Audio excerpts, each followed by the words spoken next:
दोस्तों आज के इस वीडियो में बेड स्विच को आप कैसे ठीक कर सकते हो इसके बारे में आपको जानकारी दे रहा हूँ। ये बेड स्विच है जिसका 2 टर्मिनल पे हमने मल्टीमीटर का प्रोब लगाया हुआ है और ये देखो अब ये ठीक से काम कर रहा है। बट इसके पहले ये काम नहीं कर रहा था और बेड स्विच आजकल महंगा हो गया है, 15 से 20 रुपया इसकी दाम हो गई है। तो अगर आपके पास भी बेड स्विच ख़राब है तो आप आसानी से इसे ठीक कर सकते हो। ऐसे इसका बहुत ज़्यादा दाम नहीं है। कई लोग बोलेंगे कि भाई इसको ठीक करके क्या फ़ायदा, ये तो 15 रुपया में 20 रुपया में मिल ही जाता है। बट अगर आप 15-20 रुपया ही बचा रहे हो और 4 स्विच है तो फिर आपका ज़्यादा पैसा ही बच रहा है, तो क्यों ना इसे रिपेयर कर लिया जाए। तो ये है दोस्तों बेड स्विच और ये देखो इसको हम स्विचिंग कर रहे हैं। तो सबसे पहले इसे ओपन ही कर लेते हैं क्योंकि टेस्ट करने के लिए भाई ये ख़राब है या अच्छा है इसके लिए तो आपको खोलना ही पड़ेगा। मैंने इसको एक बल्ब का स्विचिंग के लिए लगाया था, बट वो बल्ब कभी जलता था कभी नहीं जलता था। तो आइए जानते हैं कि भाई इसमें क्या प्रॉब्लम है और सबसे पहले तो चेक कर लेते हैं कि इसमें सच में फ़ॉल्ट है भी या नहीं। तो मल्टीमीटर को हम लोग लेंगे और एक प्रॉब रखेंगे कॉमन में, एक 10K में। दोस्तों मल्टीमीटर में वीडियो है इस चैनल पे, अगर नहीं देखा है तो देख लो मल्टीमीटर यूज कैसे करोगे आप। तो ये देखो हमने दोनों प्रॉब को इसके दोनों टर्मिनल पे लगा दिया है और ये स्विचिंग हमने करना शुरू किया। ये देखो ये स्विच हम कर रहे हैं, झटके से भी स्विचिंग कर रहे हैं, बट मल्टीमीटर में कोई इंडिकेशन नहीं है, यानी उसका कांटा नहीं उठ रहा है, यानी स्विचिंग अंदर नहीं हो रही है। कहीं ना कहीं प्रॉब्लम है, इसके वजह से स्विचिंग नहीं हो रहा है। तो आइए देखते हैं कि इसको किया क्या जा सकता है, कैसे ठीक किया जा सकता है। ऐसे कंडीशन में लोग इसको फेंक ही देते हैं, बट आप यकीन करो ये इतना आसानी से ठीक हो जाता है कि आज आप देख के आश्चर्य करोगे। क्योंकि हम लोग क्या करते हैं कि बेड स्विच जैसे ही ख़राब हुआ बस उसे निकाल के दूसरा लगा दिए। ये देखो मीटर अपना काम अच्छे से कर रही है, तो हटाते हैं इसको और सबसे पहले जानते हैं कि इस स्विच को हम कैसे ठीक करेंगे। तो सबसे पहले आपको इस दोनों स्विच का जो ऊपर का नट है इसे हटा देना है। ये जो वायर कसने के लिए नट रहती है, और इसमें दोस्तों आपको देखना है इस तरह से कि एक में आपको रिपीट दिखेगा और एक में आपको नट दिखेगा, यानी बीच में एक दाग सी गड्ढे बनी बनी हुई रहेगी और दूसरे में नहीं रहेगा। तो जिसमें आपको दिखेगा एक नट जैसा, उसके अंदर आपको पेचकस डाल के इस तरह से आपको राइट साइड मूव करना है पेचकस को। जब आप घुमाओगे तो अंदर का स्विच निकल जाएगा और ये ऊपर वाला टर्मिनल भी निकल जाएगा और आपको पीछे से खींच लेना है इस स्विच के बटन को। ये देखो हमने स्विच का बटन को निकाल लिया। अब हम जब यहाँ पे देखेंगे तो इसके अंदर एक प्लेट रहेगी, इसी में दोस्तों ऊपर का नट लगता है और ये है दोस्तों इसका टर्मिनल। यहाँ पे आप देख लो, यहाँ पे इसका टर्मिनल है जिस पे हम लोग स्विचिंग करते हैं, क्लिक करते हैं। ये देखो मैं आपको दिखाने का प्रयास कर रहा हूँ। यहाँ पे आपको कार्बन साफ दिख रहा है, यहाँ पे आपको कार्बन साफ दिख रहा होगा। तो सबसे पहले तो यहाँ पे बहुत कम कार्बन है, तो सबसे पहले इससे हम एक ब्लेड की सहायता से छील लेंगे। ये बहुत ही आसानी से छिल जाएगा। एक कोई भी धारदार चीज़ लेना, खासतौर से ब्लेड ही सबसे आसानी से उपलब्ध होगी, तो मैं आपको ब्लेड का ही सजेशन दे रहा हूँ। आपको इस तरह से ब्लेड लेना है और एक लगभग 5-7 बार आप घिसोगे तो ये साफ़ हो जाएगा। क्योंकि ये जो पॉइंट है ये एल्युमिनियम का पॉइंट है, ये बहुत ही वीक पॉइंट रहता है। बट यहाँ पे आपको दिखेगा ये जो स्विच जिससे जाके टकरा रही है और जिससे सट रही है वो बहुत हैवी है, क्योंकि ये लोहे की है।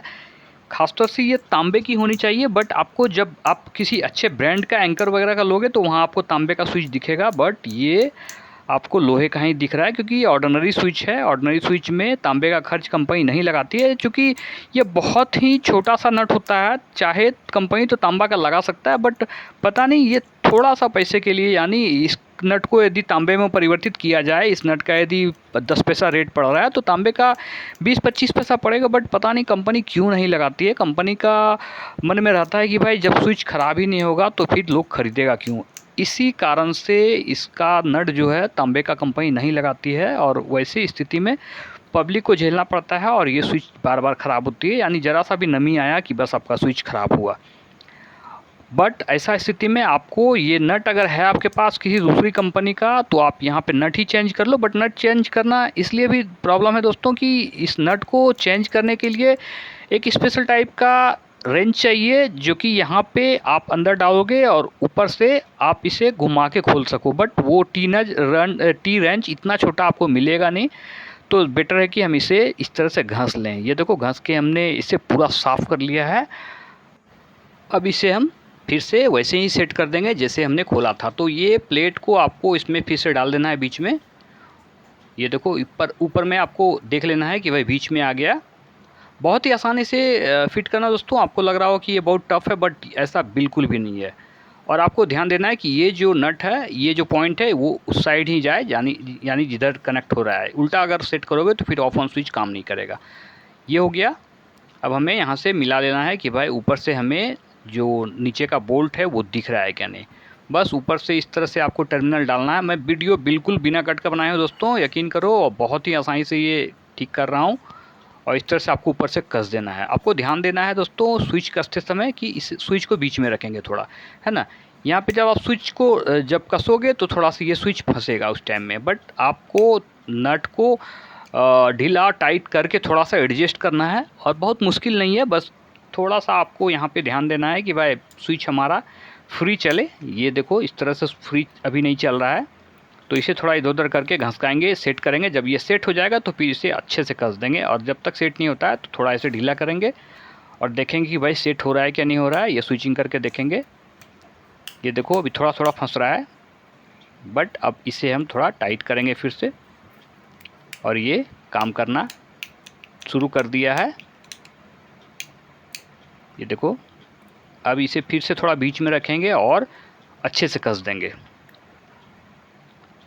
थोड़ा ताकत से कस देंगे ताकि ये अच्छे से फिट हो जाए। ढीला रहेगा तो फिर ये कार्बन जनरेट करेगा और प्रॉब्लम क्रिएट करेगा। तो और इसे थोड़ा 8-10 बार इस तरह स्विच ऑफ ऑन कर देंगे तो ये अपने आप फ्री हो जाएगा। और फ्री करने के लिए आपको इस तरह से थोड़ा थोड़ा ताकत लगा के सेट कर देना है एक जगह पे, ताकि ये पूरी तरह से फ्री हो जाए। और जब पूरा फ्री आपको लगने लगे तो एक बार नट को फिर से कस देना। और ये कसा गया। अब ये कंप्लीट है दोस्तों, ये बिल्कुल फ्री चल रहा है। तो आइए देखते हैं अब मीटर में क्या बता रहा है। जैसा कि कार्बन हमने हटा दिया तो निश्चित है कि ये अब स्विचिंग करेगा। इसमें कोई बहुत ज़्यादा मशीन तो है ही नहीं इसके अंदर। ये देखो ये ऑन कंडीशन में ही है। ये देखो ऑफ ऑन ऑफ ऑन, ये बहुत ही आसानी से काम कर रहा है क्योंकि इसके अंदर कुछ था ही नहीं। बस नट के ऊपर थोड़ा सा कार्बन था, उसे हमने हटाया और ये काम करना शुरू कर दिया दोस्तों। तो दोस्तों उम्मीद करता हूँ वीडियो आपको पसंद आया होगा, क्योंकि ये प्रॉब्लम हर घर में होती है बेड स्विच जहाँ भी यूज हो रहा है।